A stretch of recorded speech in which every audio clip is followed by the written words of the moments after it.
शेवटच्या टप्प्यात 57 लोकसभा मतदारसंघात उद्या मतदान। पंतप्रधान नरेंद्र मोदींसह अनेक दिग्गज नेत्यांची प्रतिष्ठा पणाला। राज्यातल्या आचारसंहिता शिथिल करण्यास आयोगाचा नकार। राज्य सरकारची विनंती निवडणूक आयोगाने फेटाळली। तातडीच्या कामांना प्रस्ताव दिल्यास मान्यता देण्याची भूमिका। शालेय अभ्यासक्रमामध्ये मनुस्मृतीच्या श्लोकांचा प्रस्ताव नाही। उपमुख्यमंत्री देवेंद्र फडणवीसांची स्पष्टोक्ती।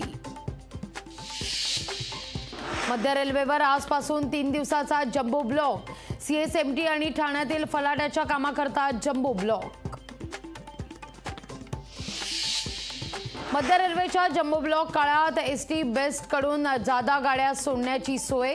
कुर्ला, नेहरूनगर, दादर आणि परळ परिसरात ठाण्यासाठी म्हणून जादा गाड्या सोडल्या जाणार।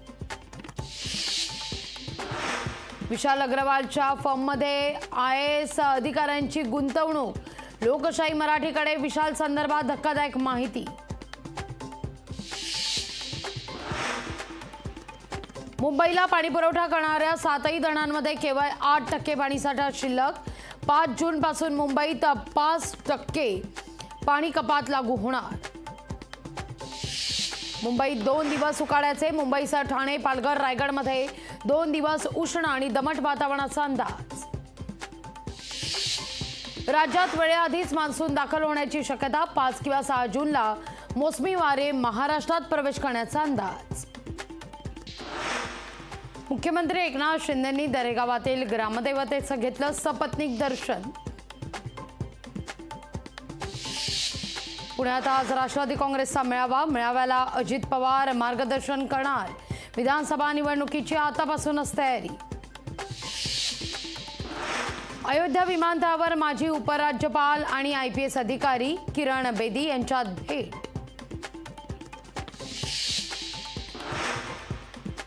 हिंजवडीमधून 10 वर्षात 37 आयटी कंपन्यांचं स्थलांतर झाल्याची माहिती।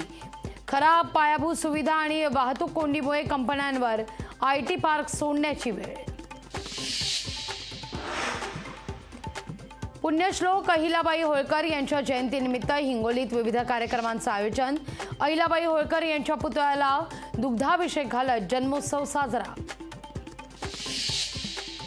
अग्रवालच्या महाबळेश्वरच्या हॉटेलमधील बार सील। पारशी जिमखान्याच्या जागेवर बेकायदा बार। राज्यसेवा पूर्व परीक्षा 6 जुलैऐवजी 21 जुलैला होणार। कुणबी नोंदीचा लाभ घेता यावा म्हणून पुढे ढकलली आहे परीक्षा। केजरीवालांच्या जामीन याचिकेवर 1 जूनला सुनावणी। राऊस एव्हेन्यू कोर्टात सुनावणी पडणार पार। राहुल गांधींना 19 ऑगस्टला पुणे न्यायालयात हजर राहण्याचे आदेश। स्वातंत्र्यवीर विनायक दामोदर सावरकर बदनामी प्रकरणी हजर राहण्याचे निर्देश। अयोध्या पोळ यांच्या विरोधात गुन्हा दाखल। फेसबुकवर खोटी पोस्ट व्हायरल केल्याप्रकरणी हिंगोली पोलीस स्टेशनमध्ये गुन्हा दाखल।